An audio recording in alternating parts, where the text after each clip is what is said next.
안녕하세요. 인도네시아에서 사역하고 있는 함찬 선교사입니다. 참으로 제가 쓸 수도 없는 자리, 너무나 귀한 자리 하나님의 은혜로 오늘 목포 사랑의 교회 여러분들과 3부 예배에서 하나님의 은혜를 나누기 위해서 얼마나 감사한지 모르겠습니다. 먼저 주님께 기도하겠습니다.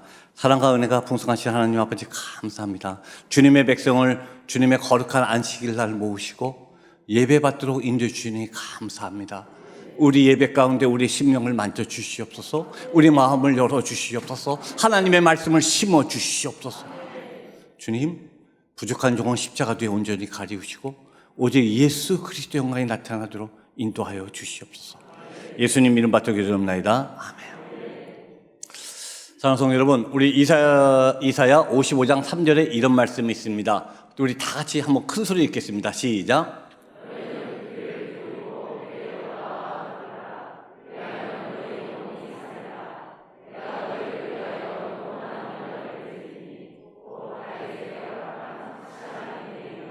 아멘. 이사야에 이렇게 말씀하십니다. 너희는 내게 와서 들으라. 주님이 주님 앞에 와서 들으라고 말씀하십니다. 그러면 무엇이 산다고요? 너희 영원히 살리라. 주께서 너희 영원히 살리라 해서 내게 와서 들으라 하시면서 너희를 위하여 영원한 언약을 주셨답니다. 한 가지 영원한 언약을 주셨는데 무슨 언약이라고요? 다윗에게 주신 확실한 은혜, 다윗에게 영원한 언약을 주셨답니다. 하나님이 저희 인간에게 한 가지 약속, 영원한 언약, 영원한 약속을 하셨는데 다윗에게 주신 영원한 은혜라고 말씀하십니다. 사실 하나님은 우리에게 두 번에 걸쳐서 언약을 하셨습니다. 하나님이 신과 만왕의 하나님께서 인간과 약속을 하시는 겁니다. 첫 번째 약속이 바로 시내산 언약입니다. 모세가 시내산에 올라가서 기도할 때 하나님은 모세랑 약속을 하셨습니다. 모세에게 너희 이스라엘 백성을 내가 지키리라, 내가 그를 인도하리라, 내가 그들을 축복하고 그들의 자손을 번성하리라고 하나님이 축복의 언약, 약속을 하셨습니다. 그런데 이 약속에는 조건이 들어갑니다.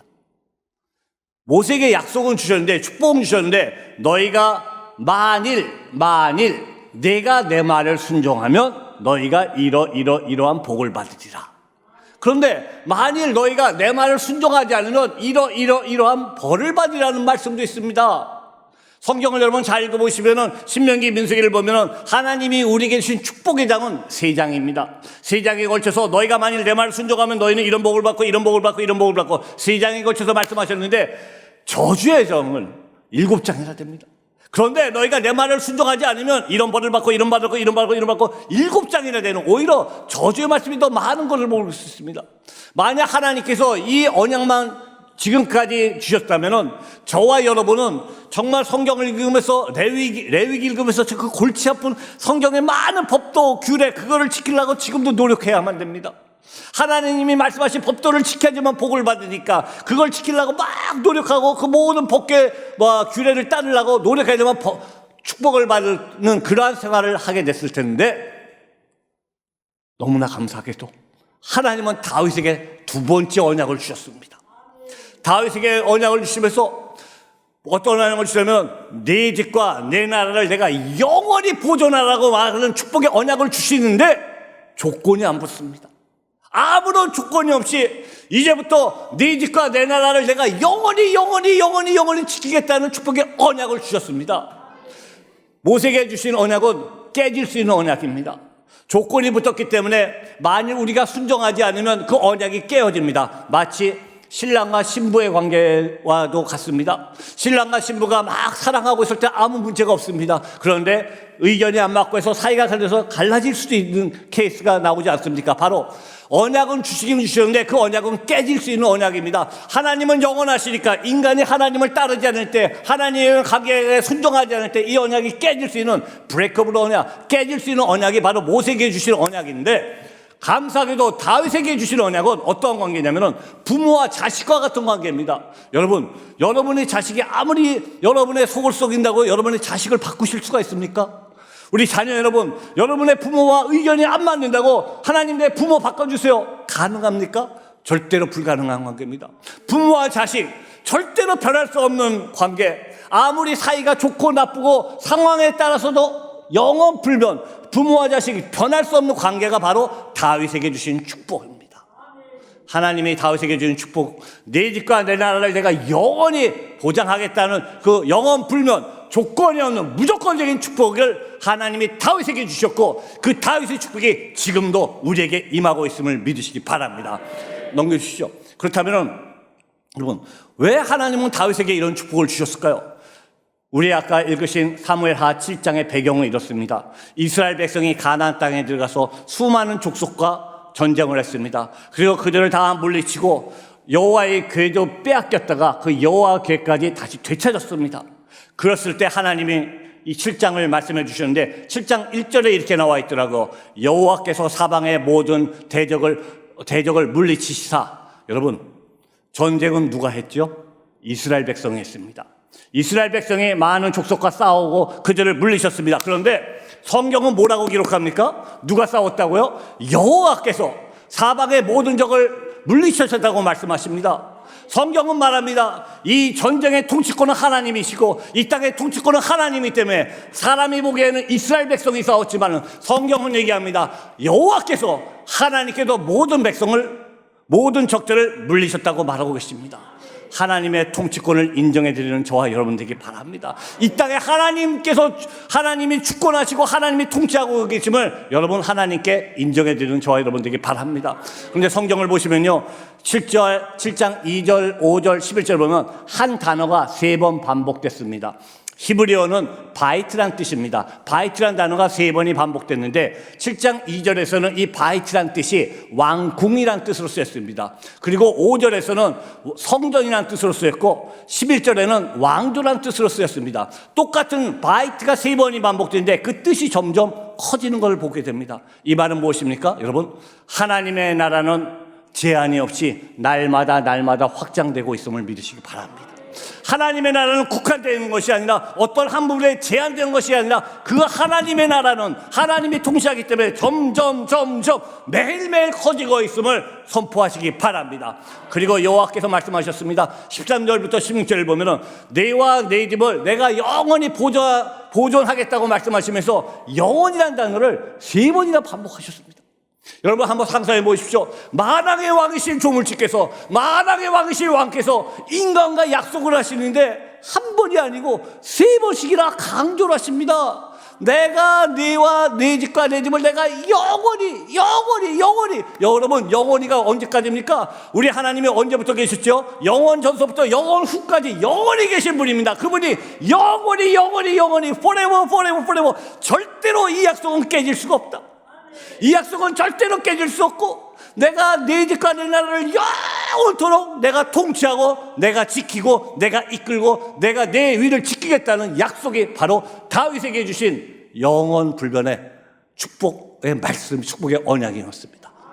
그런데 여러분, 하나님께서 그 전에는 모세에게 조건부적인 축복을 주셨는데 왜 다윗 때부터 하나님께서 왜 이 조건을 없애시고 영원 불면의 조건이 없는 축복을 주셨을까요? 왜 하나님께서 다윗 때부터 그 조건이 있던 축복을 다 없애버리고 무조건적인 축복을 주셨을까요?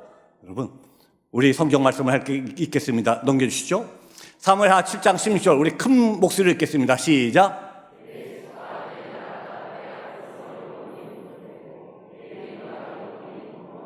아멘.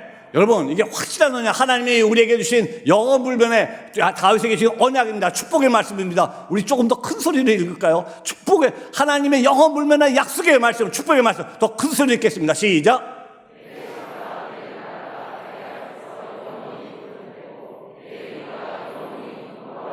아멘.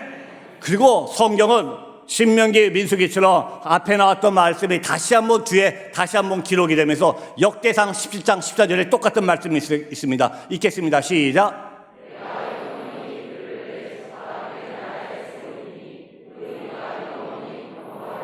네, 여러분, 사무엘하에서는 내 집과 내 나라가 내 앞에서 영원히 보존되고 내 위가 영원히 견고하리라고 말씀을 주셨고, 역대상에 똑같은 말씀을 17장 14절에 내가 영원히 그를 내 집과 내 나라에 세우리니 그 위가 영원히 견고하리라는 말씀을 주셨습니다. 여러분, 똑같은 말씀이시죠? 우리가 이 말씀을 아멘으로 봤는데 여러분, 이게 똑같은 말씀일까요? 아닙니다. 여러분, 한번 두 말씀을 잘 보십시오. 무슨 차이가 있습니까? 여러분, 이 말씀이 똑같이 보이십니까? 아닙니다, 여러분. 엄청난 차이가 있습니다. 이 말씀 속에 왜 하나님께서 다윗에게 그 뭐 조건을 없애는지 그 이유가 들어 있습니다. 여러분, 뭐가 차이가 있습니까? 제가 말씀드리겠습니다. 여러분, 사무엘하 7장 16절 보시면서 누구 집과 누구 나라입니까? 다시 한번요. 누구 집과 누구 나라입니까? 내 집과 내 나라입니다. 영어로 하면 Your house, your kingdom입니다. 그런데 역대상으로 갔더니 누구 집과 누구 나라를 표현했습니까? 조금 더 우리 큰 소리를 할까요? 누구 집으로 표현했습니까? My house, my kingdom으로 바뀌었어요. 여러분, 사무엘 하에서는 분명히 내 집과 내 나라, Your house, your kingdom이었는데 역대상으로 왔더니 갑자기 내 집과 내 나라, my house, my kingdom으로 바뀌었습니다. 소유격이 바뀌어버렸어요. 소유격이 바뀌어버렸어요. 여러분, 왜 소유격이 바뀌었을까요? 성경을 필사하시는 분이 혹시 좋으시다가 실수로 소유격을 바꿨을까요? 여러분, 성경은 하나님의 감동으로 된, 성령의 감동으로 된 1.1획도 오류가 없는 완전 무결한 책임을 믿으십니까? 하나님의 말씀은 완전 무결한 하나님의 말씀을 믿으십니까? 그럼 아멘이시면은 여러분, 오류가 아닙니다. 잘못 쓴 것이 아닙니다. 하나님은 다윗 때부터 하나님의 마음을 바꾸셨습니다. 하나님께서 생각을 바꾸셨습니다. 모세 때는 내 집과 내 나라를 내가 지키겠다 하면서 조건부를 달았는데 다윗을 보면서 너무너무나 흡족해서 다윗 때부터 어떤 복을 주시냐면은 이제부터 네 집과 내 나라는 내 집과 내 나라이기 때문에 내가 지키겠다는 말씀이십니다. 다윗 때부터 하나님의 인식이 바뀌었습니다. 그동안은 이스라엘 백성, 너의 민족이고 너의 백성이지만 이제부터는 너의 민족이 내 민족이고 네 나라가 내 나라이기 때문에 내가 지키겠다. 이 땅이 내 거기 때문에 내가 지키겠다. 그분이 소유권 인정하면서 주님께서 통치하시겠다는 그 축복을 주셨습니다. 사랑하는 성도 여러분, 여러분의 가정이 주님의 가정이심을 믿으시기 바랍니다. 여러분의 자녀가 지금까지는 여러분의 자녀였습니까? 지금도 고백하십시오. 여러분, 내 자녀가 하나님의 자녀임을 고백합니다. 내 일터가 하나님의 일터임을 고백합니다. 내 교회가 하나님의 교회임을 고백하는 저와 여러분 되시기 바랍니다. 왜? 다윗을 통해서 주님은 말씀하셨기 때문에. 다윗을 통해서 내 집과 내 나라, Your house, your kingdom, 그것이 바로 My house, my kingdom이기 때문에 내가 내 이름이 거기 있기 때문에 내가 통치하고 내가 영원히 지키겠다고 다윗에게 준 축복입니다. 그럼 여러분, 이 말씀을 제가 혼자 너무 오버해서 생각했을까요? 성경을 보십시오. 넘겨드리겠습니다. 사무엘하 23장 5절입니다. 읽겠습니다. 시작.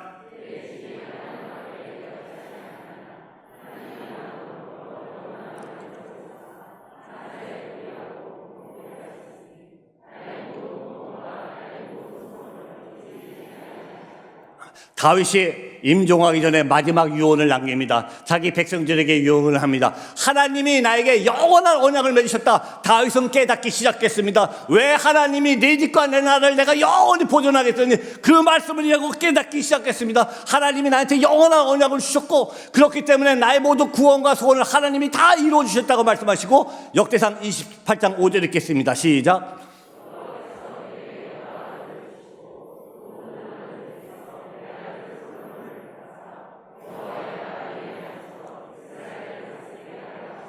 아멘. 여러분, 그러면서 다윗은 고백합니다. 여호와께서 하나님께서 나에게 많은 아들을 주셨고 그 아들 중에 솔로몬을 택하사 어느 나라의 왕을 세우셨다고요? 어느 나라의 왕을 세우셨다고요? 여호와의 나라의 왕에 세웠다고 다윗은 고백하기 시작했습니다. 여러분, 솔로몬이 어느 나라 왕입니까? 이스라엘의 왕 아닙니까? 이스라엘 나라의 왕이었는데 다윗은 임종할 때 고백합니다. 내 아들 솔로몬이 여호와의 나라의 왕이 되었다. 이 말은 무엇입니까? 다윗은 깨달았습니다. 왜 하나님이 내 집과 내 나라를 내가 영원히 보존하겠다고 말씀하셨는지, 내 집과 내 나라가 내 집과 내 나라이기 때문에 하나님의 통치하는 나라이기 때문에 내 아들 솔로몬이 이스라엘 왕이 된 것이 아니라 여호와의 나라의 왕이 되었습니다. 하나님의 소유권, 하나님의 통치권을 인정해 드렸습니다. 그 하나님의 축복이 저와 여러분에게 임하시기를 바랍니다. 제가 사역하는 인도네시아를 잠시 말씀드리겠습니다. 인도네시아 땅에서 하나님의 나라가 어떻게 확장되는지, 하나님의 나라가 어떻게 임하는지 여러분들에게 잠시 소개시켜드리고자 합니다. 저는 인도네시아 숭바섬이라는 곳에서 사역을 하고 있습니다. 이 섬에는 여러분 사진을 보시다시피 아주 초목이 없고 다 물이 없어서 다 말라 죽어 있는 땅들이었습니다. 산을 넘어서 차량이 들어가지 못해서 한 마을을 갈 때마다 차량이 들어가지 못해서 가까운 데는 2시간, 3시간, 먼 데는 왕복 7시간을 걸어가야 됩니다. 3시간 반을 산을 넘고 들어가서 하는 또 마을이 있고 3시간 반을 나와야 되는 마을. 사람들이 죽어있는 땅, 아무 자연 조건의 혜택이 없고 물도 없고 식수도 없고 식량도 없고 사람들이 벌어져 있는 땅. 하지만 이 땅도 하나님이 통치하시는 땅이었습니다. 넘겨주시죠. 저희가 한 마을을 들어갔습니다. 한 마을에 한 집에 방문했더니 시신을 4구를 모시고 있더라고요. 그 시신이 하루 이틀 된 것도 아니고 11년, 6년, 5년, 3년 된 시신을 모시고 있었습니다. 그러면서 이분들에게 매일 아침, 점심, 저녁으로 밥을 갖다 드리는 사람들이었습니다.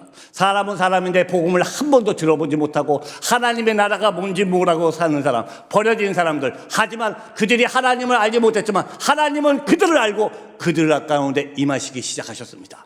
넘겨주시죠. 한 마을을 또 지나갔더니 장례식이 있었습니다. 장례식 중간에 살아있는 말을 붙잡아서 큰 칼로 살아있는 말을 난도질해서 쓰러뜨렸습니다. 말이 쓰러졌더니 말 옆구리를 열고 말의 심장을 끊은 다음에 죽은 사람 관 위에 갖다 놓습니다. 그래서 제가 물어봤습니다. 왜 이런 일을 하십니까?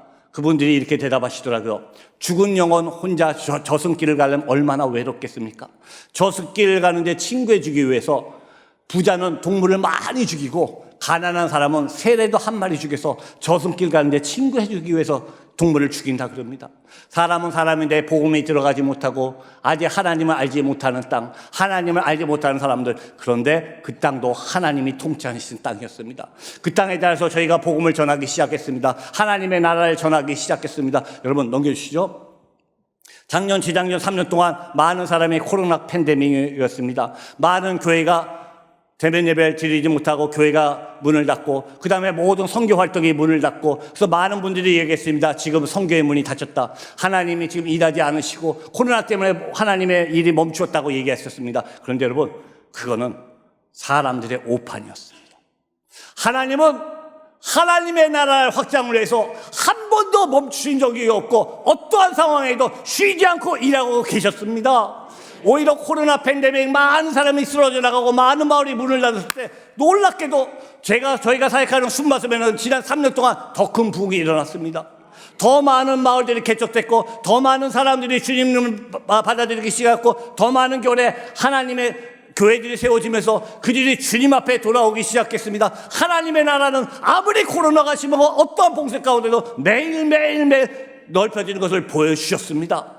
넘겨주시죠. 3년 전입니다. 코로나가 막 시작됐을 때 또 서순바에 있는 한 마을을 저희가 개척했습니다. 새로운 마을에 들어가서 하나님의 복음에 들어갔고 이들이 주님을 영접하기 시작했습니다. 이들을 바닷가에 데려가서 코로나 시대 37명이나 되는 많은 영혼들을 바닷가에서 침례를 주면서 하나님의 나라가 임하도록 주님께서 일하여 주셨습니다. 넘겨주시죠.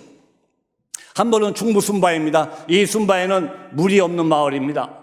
그런데 이 마을에도 복음에 들어가기 시작하고 교회를 건축하게 되었습니다. 그런데 이때 마침 저희가 교회를 건축할 재정이 없었습니다. 그래서 저희가 아이디어를 냈습니다. 이 마을에 18가구가 살고 있었는데 각 집마다 가서 저희가 2m씩 그 집에 있는 울타리를 끊어왔습니다. 2m씩 끊어왔더니 18m, 18가족, 36m가 되는 것 같고 교회 울타리를 만들었습니다. 대나무 울타리를 만들고 아직 지붕도 없고 밑에는 돌바닥이지만 이들에게 하나님의 나라를 전하고 이들이 예배가 시작됐습니다. 이들 가운데 7명이 세례를 받게 되었습니다. 그런데 이 세례 받는 분들이 꼭 저한테 요구하는 게 있었습니다. 선교사님, 저희도 꼭 침례를 해 주십시오. 그런데 이 마을에는 물이 없습니다. 그래서 제가 물이 없으니까 일반 세례를 합시다. 그랬더니 이분들이 아닙니다. 저희는 꼭 침례를 받고 싶습니다. 그래서 이분들이 찾아낸 물이 어떤 물이었냐면은 한 마을에 있는 웅덩이를 찾아냈습니다. 산에 있는 조그만 웅덩이를 찾아냈는데 이 웅덩이는 소나 말이 지나가다가 들어가서 목욕하고 나오는 웅덩이입니다. 소나 말이 목욕하는 웅덩이였습니다. 제가 세례를 주러 갔더니 그분들이 마을 사람들이 모여서 선교사님 여기서 세례 받겠습니다. 이 물속에 들어가 주세요. 이 말을 듣는 순간 너무나 부끄럽게도 제가 목사고 선교사님에도 불구하고 순간적으로 주저했습니다. 여기를 들어가야 되나 말아야 되나. 왜? 물에 너무 악취가 나거든요. 너무 물에서 냄새가 나거든요. 벌레들이 막 기어다니고 너무 악취가 나서 여기를 들어가야 되나 말아야 되나 막 고민하기 시작했습니다. 물속에 들어가서 잠시 있는 순간 제 몸에 막 벌레들이 막 기어 올라오는 것 같아요. 물속에는 벌레들이 기어 오는 것 같아요. 그런데 이 안에서 7명이 이 구정물에서, 이 악취나는 물에서 세례를 받았습니다. 세례를 받고 이들이 엉엉 울기 시작합니다. 순바섬에서의 세례는 우리가 생각하고 있는 일반 세례와 개념이 조금 틀립니다. 이분들이 생각하는 세례의 의미는 무엇이냐? 죽을 수밖에 없는 내가, 죄인인 내가 오늘 예수 그리스도와 결혼을 했습니다. 나는 오늘부터 그리스도의 신부가 되었습니다. 도저히 구원받을 수 없는 내가 예수 그리스도가 신부가 되었나입니다. 하면서 온 가족을 모았고 이날 주님 앞에 나는 오늘부터 그리스도의 신부로 살아가겠습니다 하는 고백하는 날이었습니다. 이들이 엉엉 우는 모습을 보면서 제가 잠시나 이 물에 들어갈까 말까 고민했던 제가 너무 부끄러워지더라고요. 사랑하는 성도 여러분 처음으로 주님을 만났던 그 첫사랑 아직도 가슴에 간직하고 계십니까? 주님이 여러분을 처음 만났을 때 여러분이 느꼈던 그 감격, 그 기쁨 아직도 간직하고 계십니까? 여러분 간직하셔야지만 돼요. 왜? 하나님의 나라가 우리 속에 들어왔기 때문에 네 집과 내 나라를 내가 영원히 보존하겠다는 그 하나님의 나라가 우리 가슴속에 왔고 그 기쁨을 지금도 간직하시기 바랍니다. 사랑하는 성도 여러분, 하나님의 나라는 죽어서 가는 것이 아닙니다. 나중에 가는 것이 아닙니다. 성경은 말하고 있습니다. 네 집과 내 나라를 내가 영원히 보존하겠다. 네 집이 내 집이기 때문에 하나님의 나라는 이미 이 땅에 임하셨고 우리 가정에 하나님의 나라가 임하셨고 우리 직장에 하나님의 나라가 임하셨고 내 가슴속에 하나님의 나라가 임하셨음을 믿으시기 바랍니다. 저와 여러분 속에는 예수 그리스도의 생명이 들어가 있습니다. 저와 여러분 속에는 예수 그리스도의 새로운 생명이 저희 가슴 속에서 새로운 생명이 자라나고 있습니다. 여러분 넘겨주시죠. 저희가 작년에 한 마을을 방문했습니다. 이 마을에 또 가서 새로운 개척을 하게 됐고 이 마을에 갔더니 물이 없는 마을이었는데 이상한 모습이 있는 걸 발견했습니다. 산이 있는데 산 옆구리에다가 구멍들을 뚫어놨습니다. 그래서 제가 너무나 신기해서 이 구멍이 도대체 뭡니까? 왜 구멍을 산에다 뚫어놨습니까? 물었더니 이분들이 하신 얘기가 이 마을에는 식수가 없는 마을이었습니다. 그래서 산에다 구멍을 뚫었더니 구멍 위에서 이 산에 맺혀있는 이슬들이 똑 떨어지기 시작합니다. 산에 숨어있는 수분들이 똑 떨어지는 걸 밤새도록 모아놓습니다.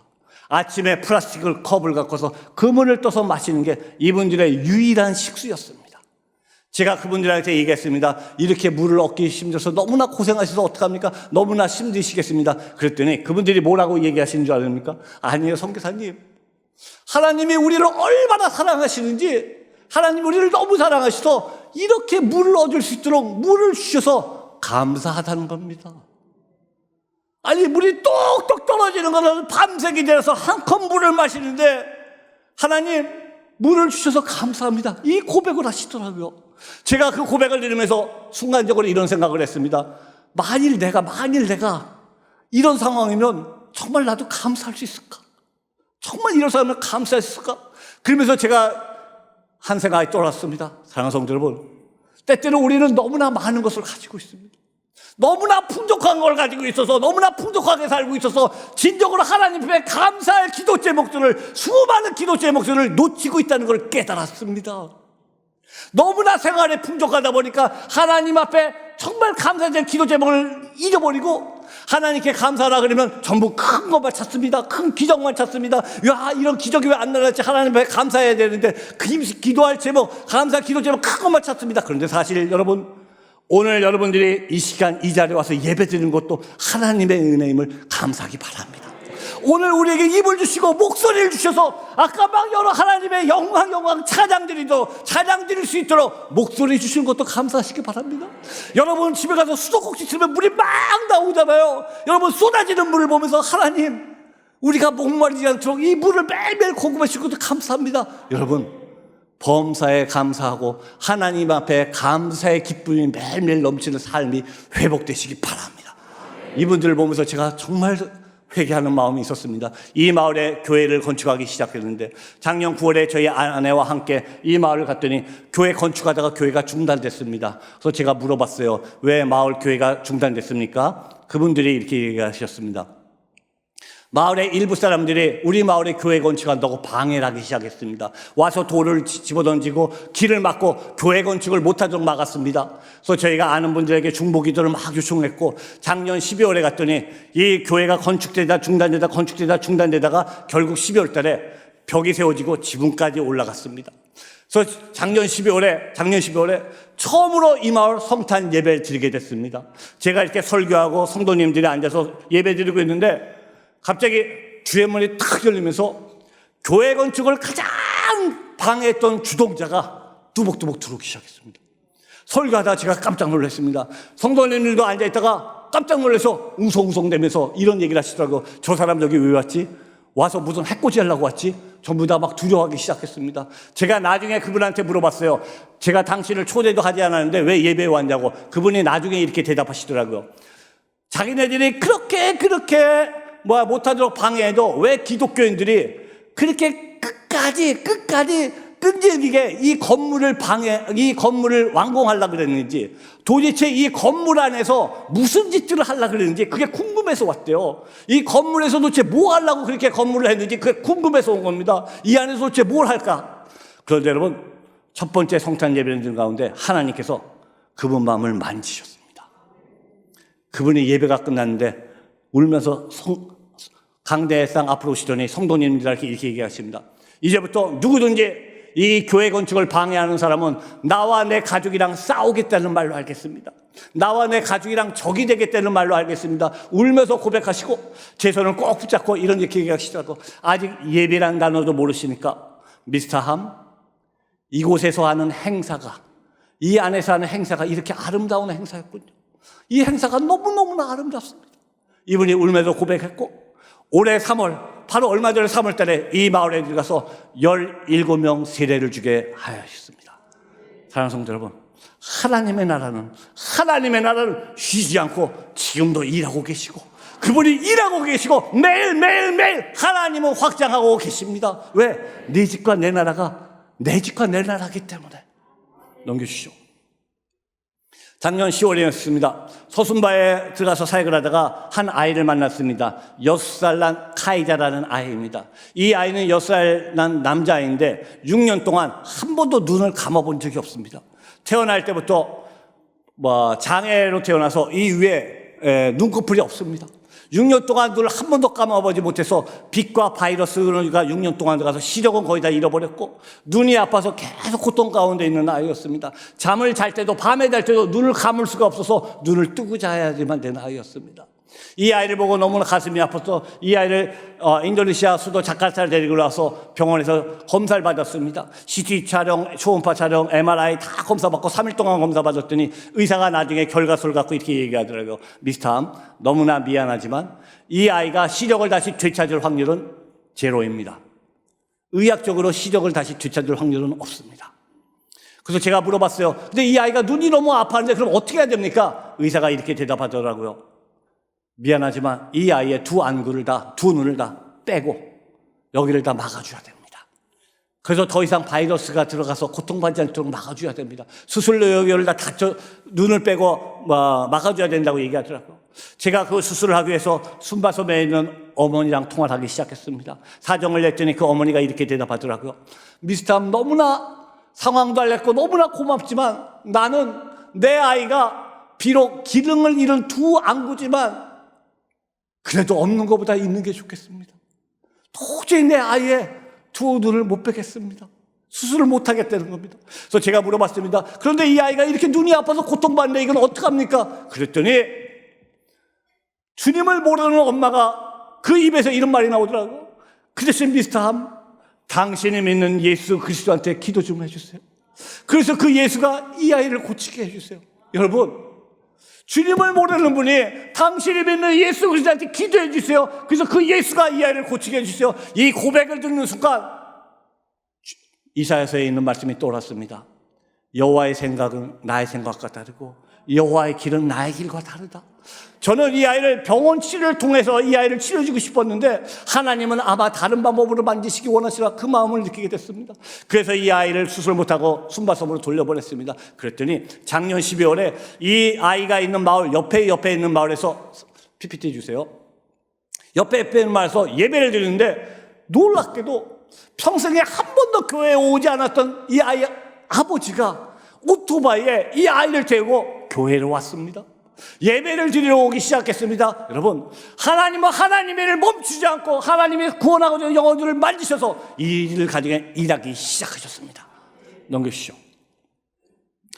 재작년 코로나가 가장 심했을 때입니다. 재작년에 코로나가 인도네시아에서 너무 심해서 인도네시아는 많은 사상자가 일어났습니다. 심지어 인도네시아에 새로운 단어가 생겼는데 코로나 고아입니다. 너무나 코로나로 많은 부모들이 죽어서 코로나로 인한 고아들이 생겨서 코로나 고아라는 단어가 생겨날 정도로 많은 사망자가 났을 때입니다. 각 마을마다 봉쇄가 되고 코로나가 심한 가운데 이 순바섬에 들어가서 사역을 하기 시작했습니다. 많은 분들이 저한테 이런 얘기를 했어요. 선교사님, 지금 순바섬에 왜 가세요? 지금 상황이 이러니까 가지 마시고 온라인 예배 드리세요. 여러분, 순바섬에는 전기가 없습니다.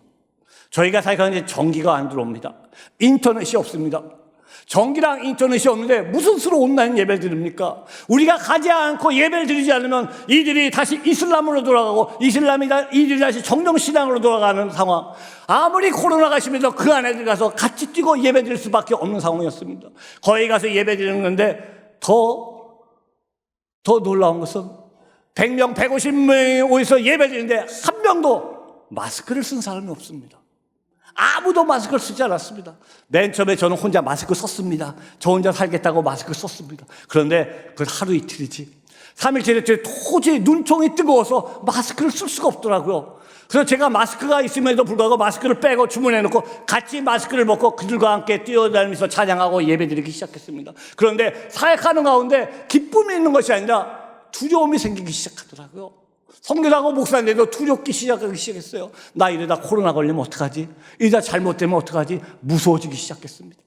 근데 사역 좀 됐을 때 아침에 새벽에 기도하는데 평소에 잘 읽지 않았던 이사야 12장 3절 말씀을 갑자기 하나님께서 주셨습니다. 이사야 12장 3절에 이런 말씀이 됐습니다. 그러므로 너희가 오늘도 기쁨으로 구원의 우물들에서 물을 기르리로다. 그래서 제가 기도가 끝난 후에 성경을 막 펴놓고 이사야를 다시 읽었습니다. 12장 2절에 이런 말씀이 있더라고요. 여호와는 나의 산성이요 나의 방패고 나의 구원이시니 내가 그를 의지하고 나아갑니다 했더니 3절에 그러므로 너희가 오늘도 기쁨으로 구원의 우물들에서 물을 기르리로다. 이 말씀은 무엇입니까? 사랑하는 성도 여러분, 아무리 상황이 어렵고 상황이 안 되는 상황이지만 우리가 하나님을 의지하고 나아갈 때 주님은 오늘도 저와 여러분을 통하여 구원하고자 하는 영혼들을 모아놓으셨습니다. 하나님께서 구원할 영혼들을 모아놓으시고 저와 여러분을 통해서 그 영혼들을 기쁨으로 취하게 된다는 말씀이십니다.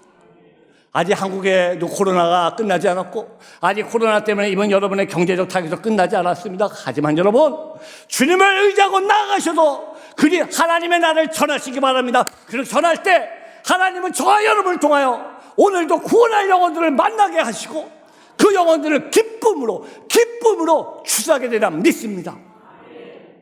넘겨주시죠.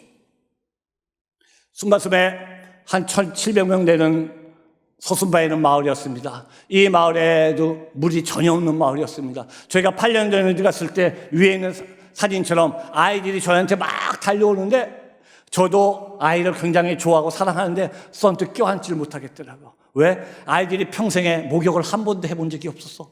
너무 냄새가 나서 너무 꾀죄죄해서 이 아이를 껴안지 못하고 뒷걸음질 칠 수밖에 없었던 상황이었습니다. 이 마을에 저희가 들어가서 하나님의 나라를 전하기 시작했고 교회가 세워졌고 학교를 세워졌고 그런데 이들이 원하는 게 있었습니다. 선교사님, 우리 마을에 우물 하나만 파게 해주세요. 우물 하나만 허락해주세요. 코로나 시대에 정말 안 되는 재정이었지만 하나님께서 기적적으로 한 분을 만나게 해서 그분의 후원으로 우물을 만들어줬습니다. 그것이 바로 지난년 2021년 12월에 그분이 지정을 벌려서 우물 공사를 하기 시작했습니다. 저희가 우물을 뚫고 가는데 안반이 너무나 강해서 우물 시추봉에 가면서 이게 다 망가져서 더 이상 들어가지 못하도록 8번이 4개월이 지났는데 8번을 뚫었는데 다 실패했습니다. 그런데 마지막으로 9번째 189m를 뚫고 들어갔을 때 물이 터져 나왔습니다. 그런데 여러분, 물이 쏟아진 시점이 바로 부활절 전주였습니다. 4개월 동안 물이 안 나오다가 부활절 바로 전주에 물이 쏟아져 나왔습니다. 제가 이 마을에 가서 부활절 예배를 드리는데 마을 사람들이 너무나 쉽게 부활에 대한 의미를 이해하기 시작했습니다. 죽어있는 땅, 아무 사막 같은 땅에 물이 쏟아져 나왔지 않습니까? 생명이 쏟아져 나왔습니까? 예수 그리스도가 우리를 위해서 죽으시고 사망 곤세에 계시다가 3일 만에 그 곤세를 뚫고 소생하시면서 생명을 주셨다, 이 말씀을 전하는데 모든 마을 사람들이 이해를 하기 시작했습니다. 여러분, 하나님의 나라가 확장되기 시작했습니다. 물이 나오면서 저희가 이 마을에 파이프를 연결해서 각 집마다 물을 공급받기 시작했습니다. 여러분 사진에 보다시피 척박가선 땅에, 아무것도 없는 땅에 채소가 재배되기 시작했습니다. 이들이 채소도 먹고 채소를 팔기도 하고, 더 감사한 거는 아이들이 목욕을 하기 시작했습니다. 아이들이 목욕을 시작했더니 깨끗해지면서 건강해지기 시작했습니다. 이분들 1,700명이 전부 입술이 전부 얼굴에 환한 미소를 띠게 됐습니다. 사랑하는 성도 여러분, 아무리 척박한 땅이지만, 아무리 죽어있는 땅이지만, 이 땅에 물이 나왔을 때 이 물에 1,700명의 삶이 180도 바뀌는 것처럼, 여러분, 우리가 이 인생이 아무리 척박하고 아무리 공허하지만 우리가 생명의 근원이신 예수 그리스도를 만나게 되면 우리 인생이 바뀌리라 믿습니다. 우리 인생이 아무리 사막 같고 광야에 있지만 예수 그리스도가 역사하시고 주님의 나라가 이 땅에 임할 때 그 사막이 초원이 되고 광야에 물이 쏟아지리라 믿습니다. 하나님의 나라를 멈추지 않고 지금 일하고 계셨습니다. 넘겨주시죠. 사실 저는 이번에 한국에 올 계획이 없었습니다. 아무런 계획이 없다가 동순바에 갔다가 6살 난 메일린이라는 한 여자아이를 만났습니다. 이 여자아이는 6살 난 여자아이인데 태어날 때부터 또 불구로 태어나서 오른쪽 다리가 완전히 휘어서 평생 6년 동안 걷지 못하는 아이였습니다. 이 아이를 보고 저희가 이 아이를 인도네시아 큰 병원에서 엑스레이를 찍은 다음에 서울의 아산병원에다 보냈습니다. 소아정형외과 의사분이 사진을 보시더니 이 아이는 수술하면 걸을 확률이 있습니다. 데리고 들어오십시오. 그래서 저희가 이 아이를 한국까지 데리고 들어 여러 가지 수속을 시작했습니다. 비행기 티켓도 준비하고 다 준비한 다음에 마지막으로 대사관 가서 비자 받으려고 비자 신청을 딱 했더니 현재 우리나라가 코로나가 아직 안 끝나서 외국인 관광 비자 자체가 발급이 중단되어 있는 상태랍니다. 그래서 대사관에서 지금 본국에서 비자 발급 자체가 중단돼서 비자를 줄 수가 없습니다. 이 아이 못 갑니다. 낙심이 되기 시작했습니다. 그래서 기도하면서 대사관에다가 청원서를 보냈고, 우리가 일하는 NGO 단체를 통해서 외무부에다가 청원서를 보냈습니다. 그리고 의사소견서를 보냈습니다. 의사소견서에 이 아이는 만 6세가 넘어가면 이제 수술을 해도 걸을 수 있는 확률이 50%가 안 됩니다. 이 아이는 평생 불구로 살아야 될 것 같습니다 하는 의사소견서가 들어갔습니다. 대사관에서 한 2주 정도 지난 후에 연락이 왔습니다. 선교사님, 이 건은 한국과 인도네시아 양국 간의 인도적 차원을 고려해서 특별 케이스로 비자를 발급해 주겠습니다. 이 아이가 한국에 4월 11일 날 데리고 들어왔고 4월 22일 날 아산병원에서 6시간 반 동안 대수술을 받았습니다. 정말 놀랍게도 발꿈치가 들려 있었는데 이 발꿈치 뒤에 아킬레스건을 끊어서 아킬레스건을 딴 걸로 연결시켜서 발꿈치를 내리고 무릎뼈서부터 이 밑에 발목뼈를 다 돌렸습니다. 완전히 다 돌리는 가운데 뼈가 부족하니까 인공뼈까지 집어넣더라고요. 근데 너무나 감사한 거는 원래 이 아이를 진단했던 의사분은 3번 수술을 해야 된다고 그랬습니다. 3차례에 걸쳐서 수술을 해야 된다고 그러는데 이분이 마침 세미나 관계로 몇 개월 동안 병원을 자리를 비우셨고 그 임시를 맡기 위해서 다른 의사분이 임시로 왔습니다. 그런데 오신 분은 더 전문의였습니다. 더 전공의 의사를 만나게 해주셨습니다. 이분은 저희가 3번 수술해야 되느냐고 병원 가는데 이렇게 얘기하기 시작하고, 선교사님, 원래 이 아이는 3번 수술하는 게 맞고 2년이 걸려야 됩니다. 그런데 저는 한 번에 끝내겠습니다. 한 번에 이 수술을 다 해주셨습니다. 65일 동안 이 아이가 다리에 기부스를 하고 있다가 65일 만에 다리를 풀고 이제 보조기를 달았습니다. 보조기를 달고 의사가 하는 얘기가 더 이상 이 아이는 병원에 올 필요가 없습니다. 이제 자기가 걷는 연습을 해서 다리 힘이 들어가야 됩니다. 여러분, 6년 만에 처음으로 자기 다리를, 오른쪽 다리를 걸어보는 이 아이를 보면서, 지켜보면서 우리 지켜보는 모든 저희들이 가슴이 벅차올랐고 하나님의 나라가 일하고 계심을 느끼기 시작했습니다. 비록 이 아이가 아직 걷는 게 익숙지 않아서 뒤뚱뒤뚱 걷기 시작합니다. 갓난에게 걸음만 시작하시 자꾸 넘어집니다. 그런데 정말 감사하게도 그런 가운데도 한국에 올 때는 걷지 못해서 휠체어 타고 왔는데 지난 6월 15일, 바로 지난주죠. 6월 15일 이 아이가 자기 다리로 걸어서 인도네시아로 갔습니다. 인도네시아로 갔을 때 그 마을 사람들이 전부 다 공항에 모여서 난리가 났습니다. 어떻게 이런 일이 벌어집니까? 어떻게 이런 일이 벌어집니까? 저들이 말하는 도대체 예수가 누굽니까? 어떻게 이런 일이 벌어집니까? 여러분, 하나님의 나라에는 불가능한 일이 없습니다. 하나님에게는 이 사람은 불가능이지만 하나님께는 어떠한 일도 불가능이 없음을 믿으시기 바랍니다. 여러분, 넘겨주시죠. 저희가 섬기는 자카르타에 있는 한세님 마을입니다. 저희가 한세님 마을에 자카르타에 한 1,500명에서 2,000명 정도 한세님들이 모여 살고 계십니다. 이분들은 매일매일 구걸하시면서 사시는 분들이에요. 길거리에서 구걸하시다가 낮에는 아스팔트가 뜨거워서 구걸하시다가 뜨거운 아스팔트에 앉아있으니까 복수가 차서 죽기도 하시고, 밤에는 구걸하다가 자동차에 치여서 죽으시면 쓰레기장에 버려지시는 분들입니다. 이분들은 이슬람 뿌리십니다. 그런데도 이분들도 하나님이 사랑하는 영혼들이었습니다. 이분들이 코로나 시대에 아무런 활동을 하지 못하면서 저한테 연락이 옵니다. 선교사님, 우리는 코로나가 무서운 것이 아니라 굶주림이 무섭습니다. 코로나 때문에 구걸을 하지 못하니까, 코로나 때문에 마을이 봉돼서 구걸을 하지 못하니까, 선교사님, 우리는 코로나가 무서운 게 아니라 굶어 죽는 게 더 무섭습니다. 굶주려서 죽어갑니다. 이분들에게 하나님께서 역사하셔서 쌀과 라면이 공급되기 시작했습니다. 넘겨주시죠. 이분들 마음이 열리기 시작했어요. 하나님의 나라가 이들에게 임하기 시작했습니다. 이슬람 히잡을 쓰고 있으면서도 이분들이 얘기합니다. 선교사님, 당신이 믿는 예수 그리스도 이름으로 기도해 주십시오. 예수 그리스도 이름으로 해서 하나님께서 이 안에서 일하기 시작했습니다. 어느 날 한 한세님 분이 자기 자녀를 데리고 왔는데 이 아이가 배가 볼록하면서 너무너무 배가 아파합니다. 그래서 저희가 그 근처에 있는 보건소에 가서 엑스레이를 찍었더니 의사가 진단이 나왔는데 사람이 신장이 2개 있잖아요. 오른쪽 왼쪽. 그런데 왼쪽 신장이 죽어서 썩기 시작했답니다. 그래서 썩기 시작해서 복수같이 하면서 배가 너무 아프다는 거예요. 그래서 빨리 수술해야 된다 그랬습니다.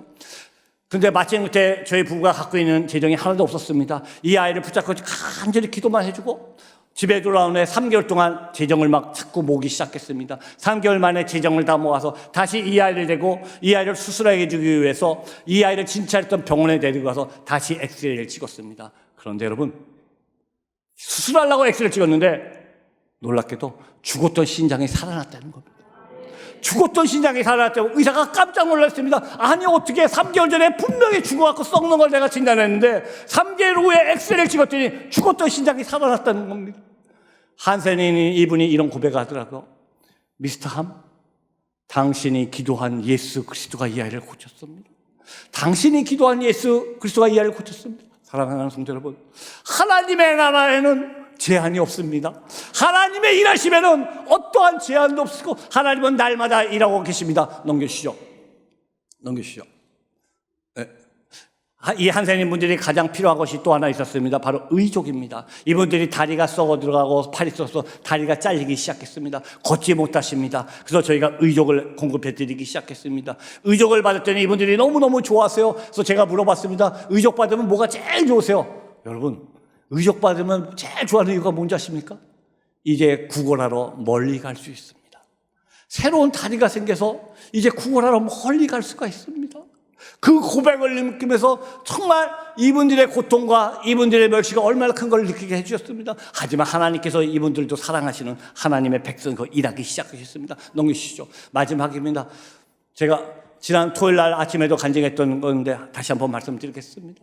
저희가 사역하는 한세인 분들 중에 작년, 재작년 2년 동안 11분이 돌아가셨습니다. 그 중에 9분은 돌아가시기 전에 다 주님을 영접하셨습니다. 그런데 마지막 2분은 영접을 안 하신 게 아니라 못 시켜드렸습니다. 한 번은 저희 부부가 순바섬에 가서 막 보름 동안 사역을 하고 바로 자카르타로 이동을 해서 한센인 마을에서 사역하게 됐습니다.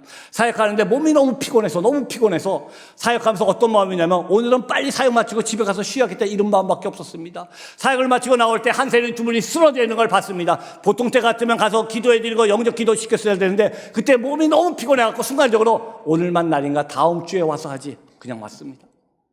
그런데 3일 후에 그 두 분이 돌아가셨다는 얘기를 받았습니다.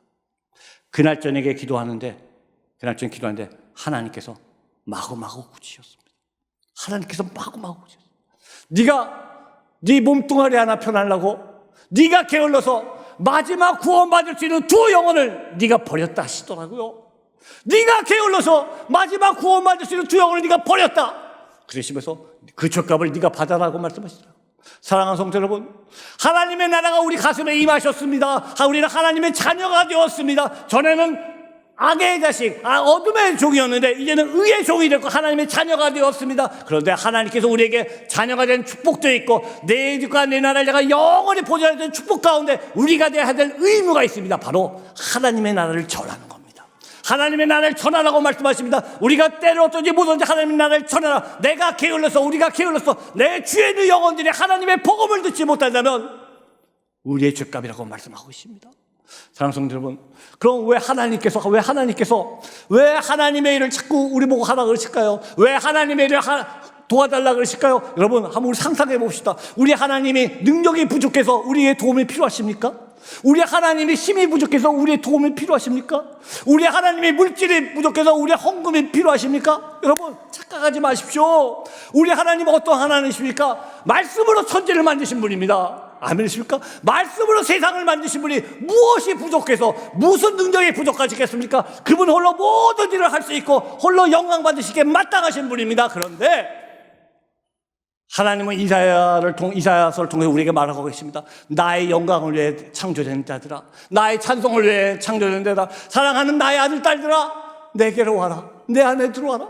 그리고 내 영광, 내 찬송을 같이 받자구나. 여러분, 하나님은 하나님의 능력이 부족해서 우리의 도움이 필요한 것이 아니라 하나님은 저와 여러분을 하나님의 영광 속, 하나님의 찬송 속으로 부르고 계십니다.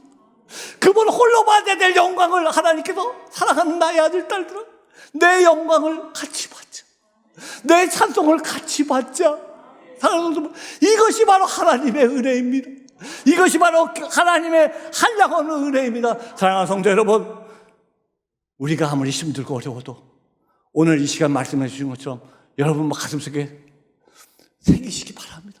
그 전까지는 내 자녀였습니다. 그 전까지는 내가 하는 내 가정이었습니다. 그 전까지는 내가 일하는 내 일터였습니다. 그 전까지는 내가 섬기는 내 교회였습니다. 그런데 여러분, 오늘 다윗을 통해서 말씀하고 계십니다. 네 자녀가 내 자녀다. 내 가정이 내 가정이다. 내 일터가 내 일터다. 네 교회가 내 교회이다. 하나님의 소유권을 인정해드리고 하나님께 올려드릴 때 그분이 통치하시고 영원히 보존하시라 믿습니다. 사랑하는 성도 여러분, 하나님 앞에 우리의 삶을 올려드리기 바랍니다. 우리가 하려고 하지 마시고 하나님께 우리의 삶을 올려주세요. 그럼 그분께서 반드시 일하자 믿습니다. 오늘 사실 저는 제가 이 자리에 너무나 귀한 자리에 설 수 있는 그런 신분이라도 아니고, 저는 이름이 있는 강사도 아닙니다.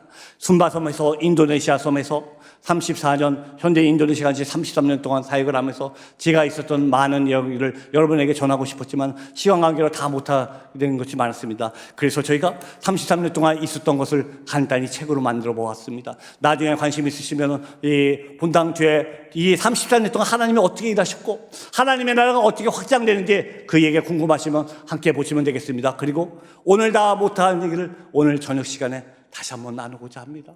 참으로 여러분, 제가 하나님의 나라를 인도네시아에서 했던 일을 말씀드리는 이유는 자랑하는 것이 아닙니다. 인도네시아에서 역사하시는 하나님이 지금 이 시간 여러분의 가정에도 일하고 계심을 믿으시기 바랍니다. 하나님의 일터에는 제한이 없습니다. 하나님의 왕국에는 제한이 없습니다. 그분의 일을 제한하지 마시고 인도네시아에서 역사하시는 하나님, 그 하나님이 이곳에서도 일하시고 목포에서도 일하시고 여러분의 가정, 여러분의 일터, 여러분의 직장에서도 일하심을 믿으시기 바랍니다. 우리 마지막으로 다 같이 한번 따라합시다. 두려워 말라. 여러분, 우리 조금 더 심차게 해볼까요? 두려워 말라. 내가 너를 구속하였고 내가 너를 지명하여 불렀나니 너는 내 것이라. 우리 다시 한번 더 크게 합시다. 두려워 말라. 내가 너를 구속하였고 내가 너를 지명하여 불렀나니 너는 내 것이라. 사랑하는 성도 여러분, 주님은 말씀하십니다.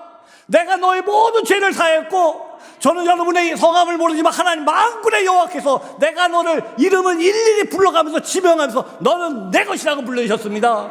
지금 여러분 힘든 가정이 계십니까? 어려운 가정이 계십니까? 여러분 용기를 잃지 마십시오. 하나님이 저와 여러분과 함께 하십니다. 여러분의 집이 하나님의 집이고 여러분의 가정이 하나님의 나라라고 우리가 인정할 때 그분이 일하시라 믿습니다. 다시 일어나서 하나님의 나라를 날마다 증거하는 저와 여러분 되기 바랍니다. 우리 이 시간 찬양하고 기도하기 원합니다. 여러분 기도하실 때 이렇게 기도하면 좋겠습니다. 하나님, 그전까지는 내 자녀였지만 오늘 이 시간 하나님의 자녀임을 고백합니다. 그전까지는 내 가정이었지만 하나님의 가정임을 고백합니다. 그전까지는 내 일터지만 하나님의 일터임을 고백합니다. 하나님, 나의 모든 것을 주님 앞에 올려드리오니 주님 통치하여 주시옵소서. 주님 통치하여 주시옵소서. 그래서 나의 삶 가운데 하나님의 나라를 날마다 증거하는 우리가 되게 달라고 이 시간에 우리 찬양하고 기도하기 원합니다.